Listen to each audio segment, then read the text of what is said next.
السلام علیکم ورحمۃ اللہ وبرکاتہ۔ سماک بن حرب سے روایت ہے، انہوں نے کہا، میں نے حضرت جابر بن سمرہ رضی اللہ تعالی عنہ سے پوچھا، کیا آپ رسول اللہ صلی اللہ علیہ وسلم کی مجلس میں شرکت کرتے تھے؟ انہوں نے کہا، ہاں، بہت شرکت کی۔ آپ جس جگہ پر صبح کی نماز پڑھتے تھے تو سورج نکلنے سے پہلے وہاں نہیں اٹھتے تھے، جب سورج نکل آیا تو آپ وہاں سے اٹھتے۔ صحابہ اکرام رضوان اللہ عنہم اجمعین جاہلیت کے کسی نہ کسی معاملے کو لیتے اور اس پر باہم بات چیت کرتے تو ہنسی مذاق بھی کرتے، لیکن آپ صلی اللہ علیہ وسلم صرف مسکراتے تھے۔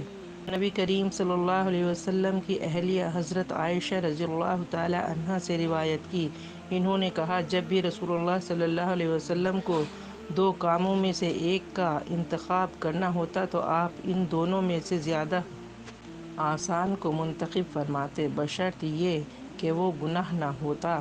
اگر وہ گناہ کا کام ہوتا تو آپ سب لوگوں سے بڑھ کر اس سے دور ہوتے۔ آپ صلی اللہ علیہ وسلم نے اپنی خاطر کبھی کسی سے انتقام نہیں لیا، سوائے اس صورت کے کہ اللہ کی حد کو توڑا جاتا۔ اے اللہ تعالیٰ، تم نے محمد صلی اللہ علیہ وسلم کے بتائے ہوئے راستے پہ چلنے کی توفیق عطا فرما، آمین یا رب العالمین۔